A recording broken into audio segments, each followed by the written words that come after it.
One of the great transformative things that has happened in the post-postmodern world, or the current year, is the effective and efficient marketing of women's love. Now, what specifically do I mean by women's love?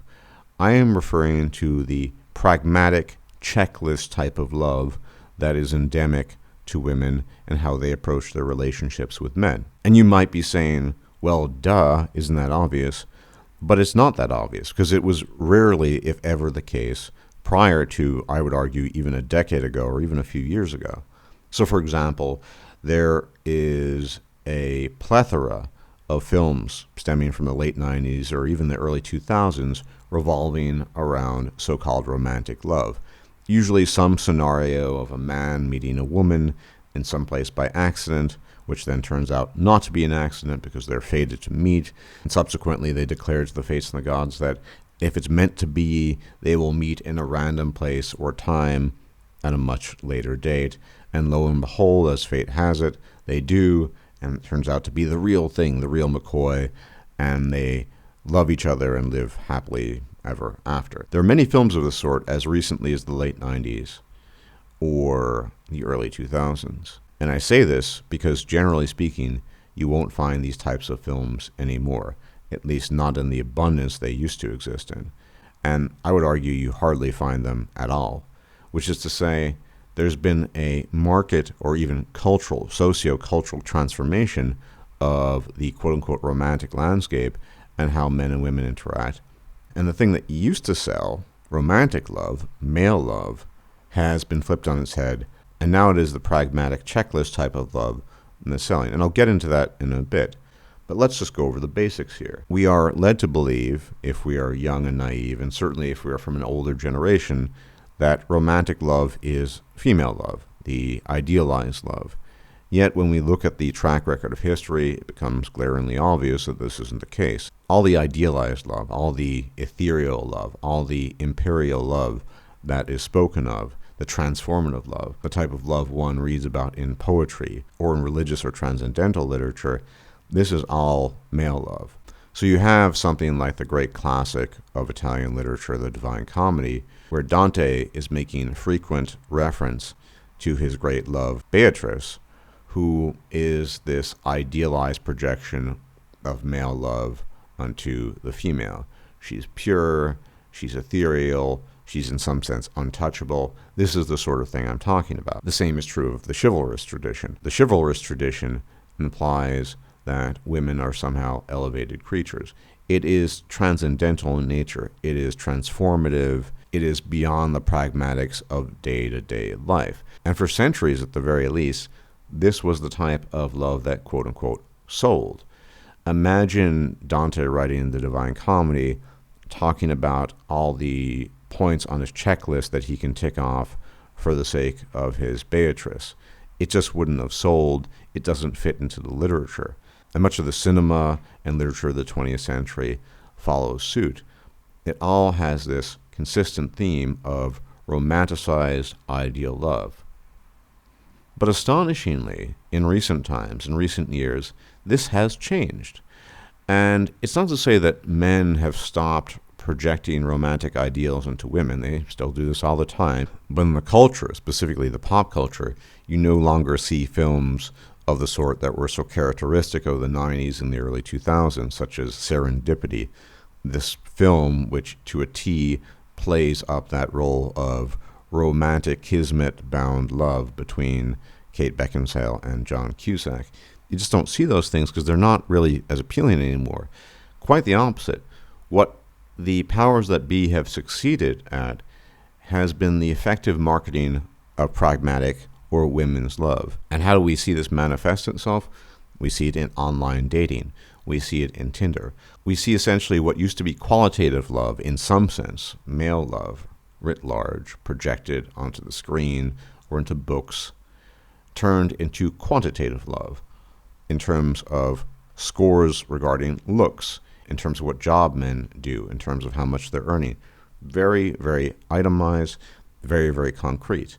And I would argue this has been a great triumph of the market, not necessarily in a good sense, but they've certainly succeeded in something that hitherto had never worked too well. And there's a simple reason for why it didn't work too well. You need, referring to the hyperreal again, you need this hyperbolic bombardment of images again and again and again to actually make that sort of thing attractive. Because human beings, generally speaking, and very specifically men, are by their nature idealists. They are looking for the transcendental, beyond the realm which exists in front of them, whether it's in science, literature, whatever. It's aspirational. But when you have the technology available as it exists today to itemize things, to turn everything into a checklist that you tick on or off, or you swipe left or right, that's just much more efficient. And you'll notice too that few people, at least in public, talk about quote-unquote romantic love anymore. If you remember back in the day, the early days of MGTOW, it took a lot of work and effort to distill this idea of romantic versus pragmatic love, male love versus female love. And more importantly, it took a long time, a lot of effort to break that down, to dissolve that, because it was such a fixed, permanent part of our culture, the belief in romantic love, and how we had received that in terms of cinema and film and what have you. Arguably, for anyone Generation X or older, it was an absolute fixture of our lives growing up.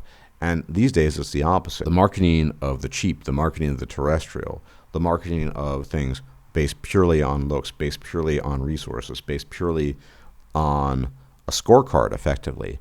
That is, in essence, female pragmatic love. And it's actually sold pretty well. It's no wonder that women appreciate that sort of marketing and would buy into that. But the better question to pose here is why men have seemingly bought into it. Now, I would argue here that men, in fact, have not bought into the pragmatic vision of love. It's just that they've resigned themselves to this alternative vision that, frankly speaking, doesn't really appeal to them, but there's nothing else. No longer are they being hit by the serendipities of the world, these types of films. And no longer are they reading about love poetry and all these other things to just overwhelm their psyches and tap into something that was extremely intrinsic and native to their psychology. Instead, they're left to make do with swipes and scorecards. And that works a lot better for women who are pragmatic and do not idealize love, although sometimes they will idealize their pragmatism in the sense that this guy is tall, handsome, and makes lots of money, therefore it's a dream guy, right? But that's not the same thing as transcendental romantic love as is custom for men. So I would argue that men, in as much as they try to make arrangements with this sort of love, are doing just that. They are making concessions, they're resigning themselves, but it's not something that they necessarily enjoy or like, and it's certainly not something that is internal or intrinsic to their nature. And this, again, I have to say, is the great triumph of marketing. The ability to market this pragmatic form of love and make it appealing. But as I've just discussed, it's only really appealing to women, and men, for better or worse, are just buying into it to the extent that they can at all. It's no wonder why they did this in the first place. Women are much more susceptible to marketing suggestions, manipulation, etc., etc. They're more superstitious on average, and why not tap into this huge market and tap into that quote-unquote market good of female pragmatic love?